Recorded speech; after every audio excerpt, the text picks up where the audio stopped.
Thank you for watching Scary Bear Attacks. If you like this episode, please remember to hit the like button and leave a comment or two, then subscribe and click on the bell to receive notifications of whenever we release new videos. Also, please remember to share them to your social media. Welcome back to Scary Bear Attacks. Today's episode takes us to the rugged wilderness near the Bowron River in British Columbia, Canada. This remote area is characterized by dense forests, winding rivers, and mountainous terrain, offering adventurers a pristine yet unforgiving environment. With a temperate climate, this area has cold, snowy winters with mild summers. Precipitation is higher here than further inland, which makes vegetation thick and creates conditions that place bears and people close. Western red cedar, Douglas fir, and western hemlock dominate the forests and tower over the understory of devil's club, salal, and red huckleberry bushes. Berries, including salmonberry, thimbleberry, and blueberries, provide tempting and nutritious treats for bears and many other animals. Wildlife in this area is abundant and includes moose, deer, elk, and caribou.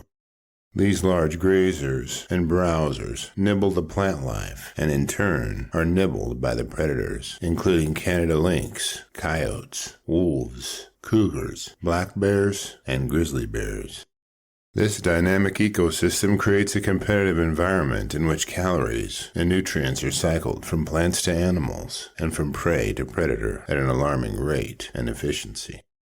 In 2005, 60-year-old Arthur Louie was mining for gold along the Bowron River. Arthur was a great prospector and had built 2 mining operations over the decades, which is not an easy task. He was raised in Invermere and was familiar with life in the woods.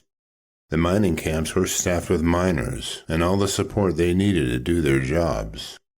Camp vehicles were the most reliable way to ferry supplies from town to the camp and get around the area quickly. To the handful of people who knew Arthur, he was described as an awesome man.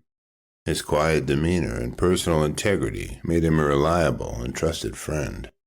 Around 5 p.m. on Tuesday, September 20th, 2025, Arthur was driving down one of the many access roads utilized to navigate the forested mountains surrounding it. As he drove down the road, he noticed a thumping noise that seemed to be coming from one of his tires. He pulled over and confirmed his suspicions. One of his tires had been punctured by something and had lost pressure. After rummaging through the truck, Arthur realized that he didn't have the needed equipment to change the tire. He knew this meant a long walk a few miles back to camp to retrieve the items, as well as a return ride to the work truck. Given he was expecting a quick trip and return to the mine, he wasn't packing a firearm or bear spray, and there was no mention of a dog traveling with Arthur. After several hours, Arthur's absence from the mine was noted, but not alarming. The mine staff knew how to operate the mine and figured Arthur was likely taking care of business at the other mining site. Tuesday evening passed, then most of Wednesday, before staff realized he wasn't at either mine site. They wasted no time in notifying authorities, and searchers were soon canvassing the area in search of Arthur. Vehicles arrived at the mine, and search grids were set up around it. A helicopter was ordered to conduct a search by air, and soon located Arthur's abandoned truck several miles away by 2:20 a.m. As they hovered over the truck, they observed 2 grizzly cubs standing in the road about a quarter mile away. Landing near Arthur's truck, researchers began checking out the area. They followed Arthur's boot tracks down the road toward the grizzly cubs, and soon came upon a chaotic change in his boot tracks. As the road narrowed and was pressed on both sides by brush, trackers could see several scuff marks in the dirt track, and observed his hat and notebooks scattered nearby. As they scanned the brush with their flashlights, they could hear a grizzly bear chuffing in the brush just off the road. They knew searching in the dark would give the bear the advantage. They decided to back out until sunrise. As the sun peeked over the horizon, the rescue party, now turned into a recovery party, arrived at the location where Arthur's tracks last appeared. The illumination of daybreak revealed further evidence of what had happened to Arthur.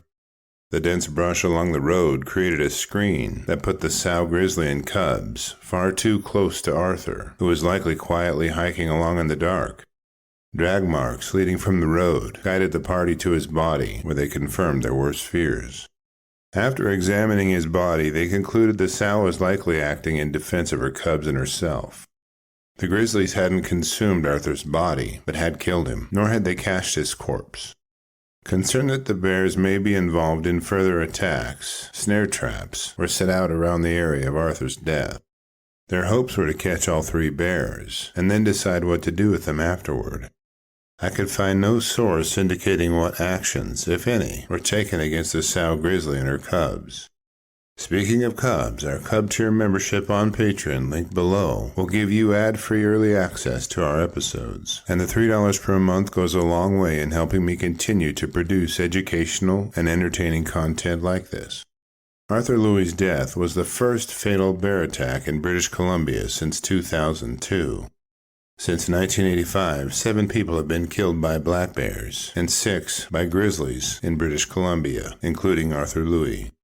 British Columbia is home to an estimated 15,000 grizzly bears, inhabiting an area of approximately 364,764 square miles, resulting in about 1 grizzly bear per 24 square miles. After reviewing the facts surrounding this episode, I'm left with a few questions for you. Would carrying bear spray have altered the outcome of this encounter?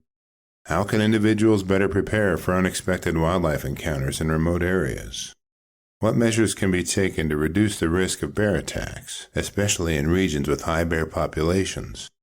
I will gladly read and reply to your thoughts, so post them in the comments section below, and let's talk about it. Thank you for watching Scary Bear Attacks. If you've enjoyed this episode, please consider clicking on the like button and clicking on the bell icon. We'll help you know when we post our new episodes.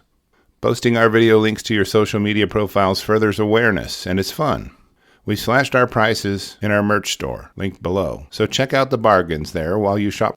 As a member of our human community, remember to adventure bravely and be careful out there, especially in bear country.